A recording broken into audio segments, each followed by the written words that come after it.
of students who I just got hired at our university Fab Lab and Makerspace. And while they're not in the chat right now, they've been asking me how do they deal with groups of students who want to come tour the Makerspace where it's not safe for them to use, well, a 3D printer takes too long to print, and it's not safe for them to use the laser cutter when they're just like popping in to make something. And so this is exactly the kind of stuff they're looking for. So I'm looking forward to learning from you guys. Oh, yes.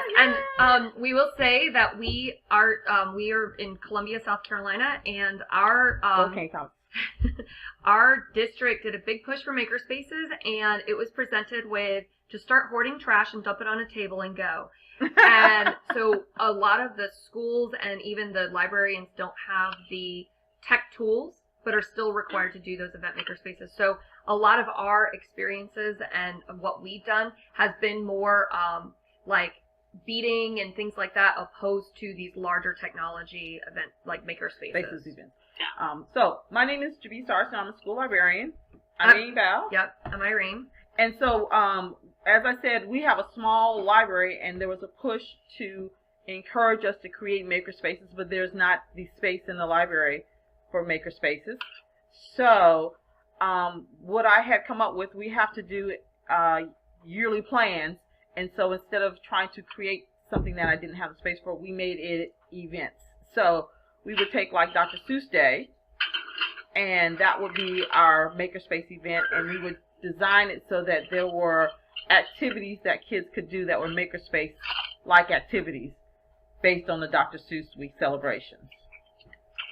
And some other examples, we did Computer Science Education Week, an hour of code, and within that, we had makerspace type activities that the students, I mean, essentially a makerspace is creating something out of nothing. And so we had teachers, I'm an instructional technology coach, so I worked with the teachers, and the teachers implemented these events. We did a whole day, and we did K-5, everyone codes. And I had 3 schools, so I did this with all 3 of my schools. And we would drop everything in code for at least 1 hour. And so we did, part of that hour was beading, and we did a makerspace type activity with beading. And the kids had to bead binary code, their names in binary code using beads, and made a necklace. I've also done it with, there's one's called not a hackathon, but makerspaces. Well, whatever. It's one with technology. The word is escaping me. I did that. I've done that as well through Hour of Code, and through we did a hackathon through Smart Technologies, where the kids created games, and that was kind of, there's a specific term for when you use technology specifically and build with technology. But they were building games, and we just used the platform Smart Notebook because the students had it. But we were able to build games. But we've also done makerspaces at a parent technology night. Yep. And so, unlike a true makerspace where there's more freedom, ours were somewhat controlled, and they were teacher directed, because we pretty much chose the activity that was going to be done. For Dr. Seuss Week, we did a book, Bartholomew in Oobleck. And so we decided that this would be a wonderful time for our students to make Oobleck. And so it, still having that creativity, but it was definitely directed. I think one of the advantages of having kind of an event like Makerspace is that students may be exposed to something that they may not normally go to if they were in a regular Makerspace. They may not go to maybe something that's sciencey. So having that kind of directed Makerspace activity required everybody to make Oobleck and GAC, and all the kids really enjoyed it. They all really learned the science behind it. My library assistant has science background, so she was really able to explain the science behind it, so the kids learned the science behind making the GAC and the Oobleck, and we coupled that with the book. So it was a really great opportunity for the kids to have a Makerspace experience without actually having a Makerspace in our school library. And the GAC was really cool because, as Jabisha said, she does not have the opportunity. I'm trying to like do something. She does not have the opportunity to have it in her library, and she had a nice courtyard, and so the GAC is actually kind of messy. Yeah. And so she used the courtyard and had tables set outside, and she's done it because oh, you need to type your phone number in. I'm sorry, we're trying to like get some other things. She did it where she saw the kids, because she's a librarian, she sees the kids once a month for once a week for 45 minutes, and so she had every class rotate through, and it was a hit. It's pretty much a one and done. It's a one and done type of makerspace where you have the specific materials, you have the specific. It's really teacher led. It's less student inquiry, where most makerspaces are more of that student inquiry kind of thing. And so I think like with you were talking about your students and what they, having these one hit groups coming in and exploring, it's more of that that one hit makerspace activity is really what you're kind of looking for, opposed to these longer projects. I've seen makerspace and genius hours being shoved together, and it's like these huge projects. You could have options. We've done it. I've done it with rotation stations, so there were options as far as what you wanted to make. And so then there was that choice, so it was more interest led, but it was still teacher directed as far as what activities. You didn't just get to, I'm going to make a game today, or I'm going to make a dress. Right. Like it wasn't that expansive. It was still set up prior with, like, I had the ideas before. Right. What other questions do you have? No, I will say that I don't, I just have gotten into Breakout EDU of late. Yes. And doing that, and they have a really nice Caught in the Code one that is a really nice coding one for the hour of code. And it's called Caught in the Code if you're using Breakouts at all. And it would definitely be something worth you looking into, because I do it with my pre-service teachers after I teach coding. And it actually is a very good lesson that does like some computer terms and some binary. And it was kind of a nice kind of wrap up for having done like process. And so, the other thing that I've been seeing people do is more like craft items on these makerspaces. I know at ISTE, TCEA was having people make duct tape luggage tags and stuff. And I thought that was actually a pretty good use. I've been doing a lot of things in our makerspace at the university because I require all of my future teachers to go and make something because I want them to experience a makerspace. I also want them to know where it is on campus, because if they bring their materials, they can make as much as they want for free. And so I'm trying to get them into like making signs for their classroom and making bathroom passes and stuff, while all that's free. They don't always realize how expensive those things get once you're in a real classroom. And so kind of part of our goal is to get people excited about the maker movement to go and try to use those resources while they're available. Well, but one of the issues that can occur with makerspaces, even in a library setting, is that not everybody will have access to it, or some kids will not go to it. Makerspace is often a choice. And one of the things about having those event makerspace activities is that everybody has to participate, everybody gets to participate. And so oftentimes for kids, it's the exposure. They just don't have those opportunities. Some kids will just assume that it's nothing there for them. So I think that's one of the wonderful payouts of doing this kind of event. And so once again, when we had the GAC making, those kids who didn't really care for science really got into making that GAC, and they were really excited about making that GAC. And some people even went home and asked us what they needed and went home and they made more GAC, or they made more oobleck, well, more GAC than oobleck, but but they went home. So I think that's one of the benefits of having those kind of events where everybody participates, because oftentimes some kids will go to makerspaces, they'll be there on a regular basis, they know the people running the makerspaces, and then you have other people who will never go. They will never experience the makerspaces because they just think it's not for them, or they can't fit in their schedule, or maybe their recess time is spent doing something else, or maybe they're in trouble and they can't go. So some people look at the makerspace as a kind of a extra incentive. If you do well, then you can go to it. So you want it to be available for everyone. So another thing that just made me think about you. Oh, I'm getting kickback here. Are you guys getting feedback? No. No. That's better. Okay.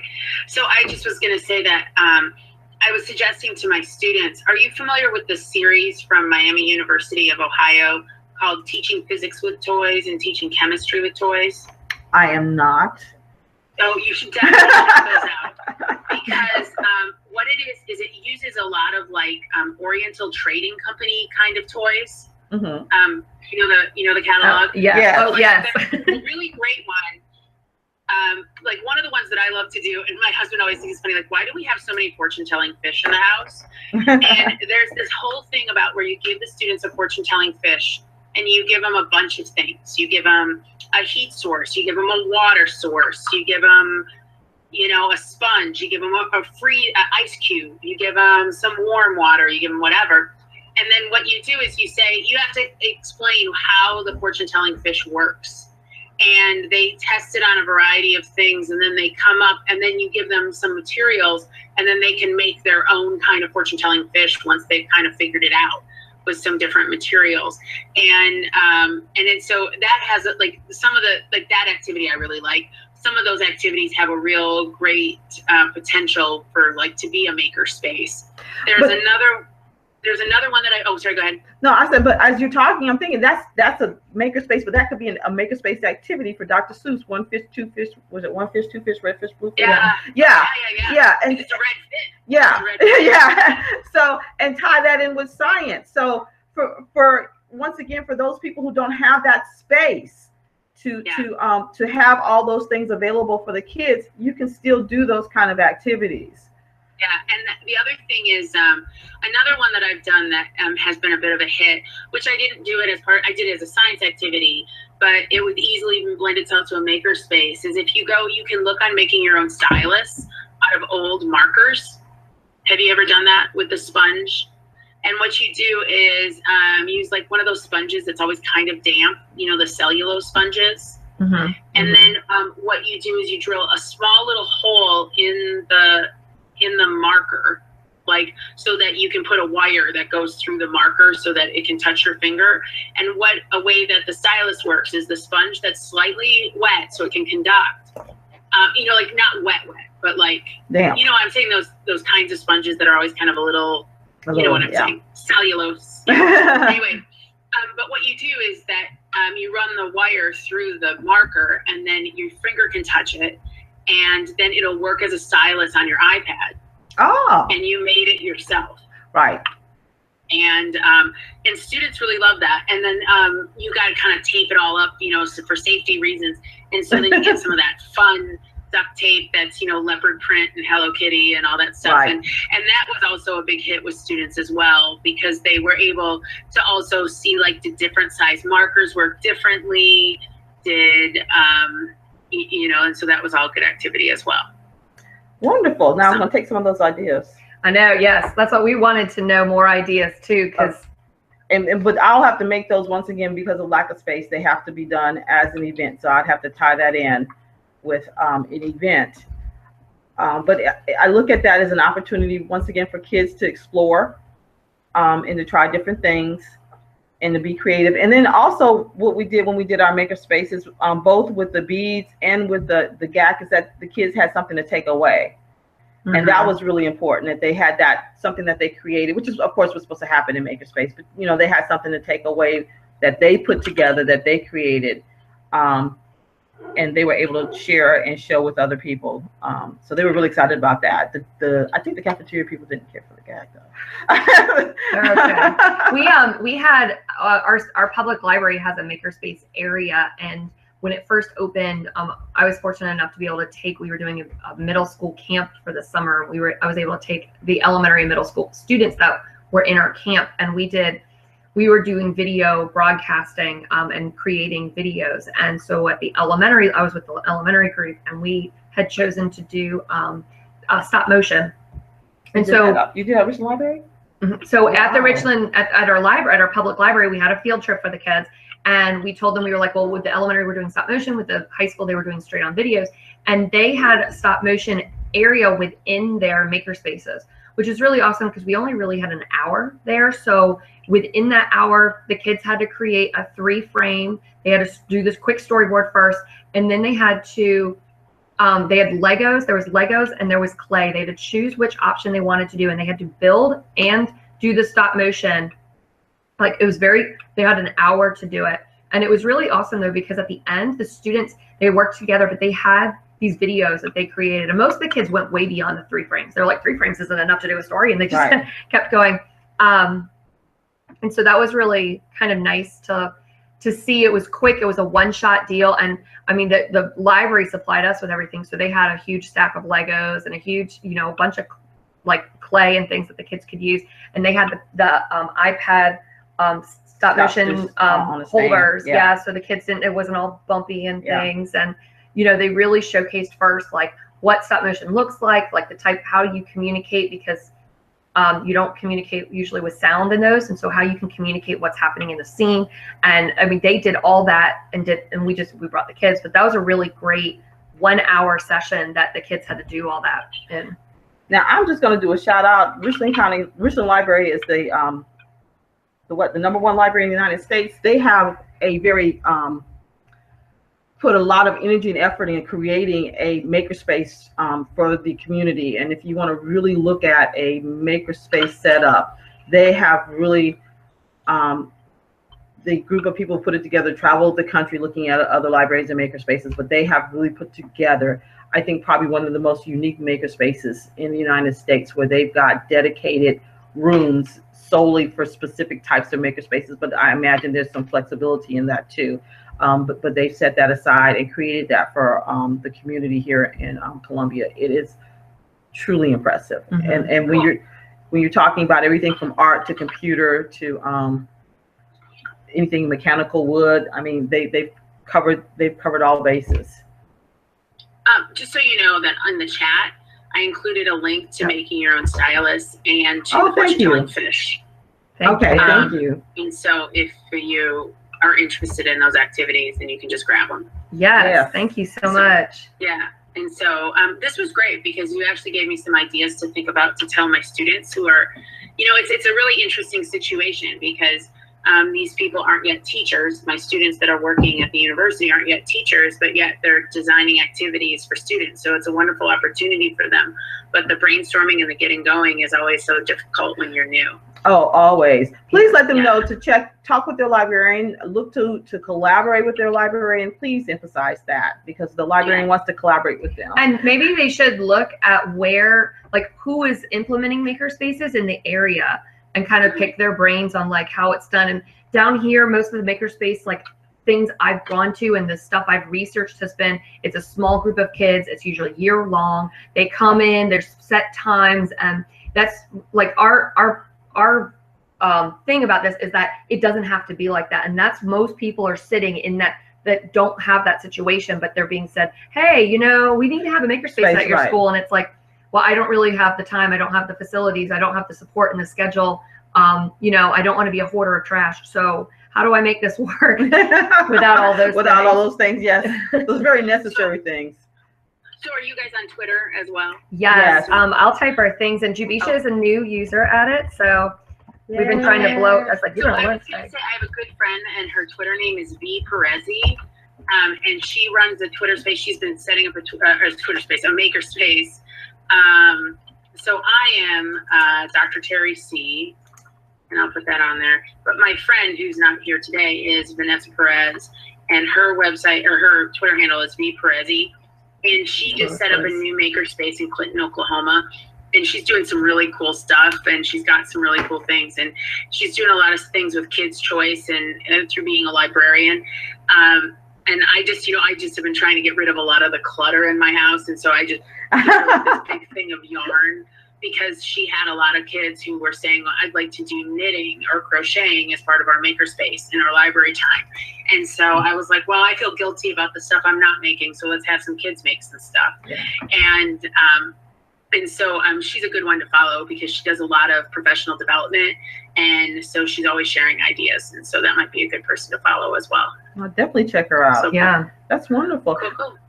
Yeah, well, I think are we close to time? I don't know. We could always jump in another session. Yeah. So anyway, hey, this was great, and I'll see you in the next session. All right. Thank you. Bye. How'd they go?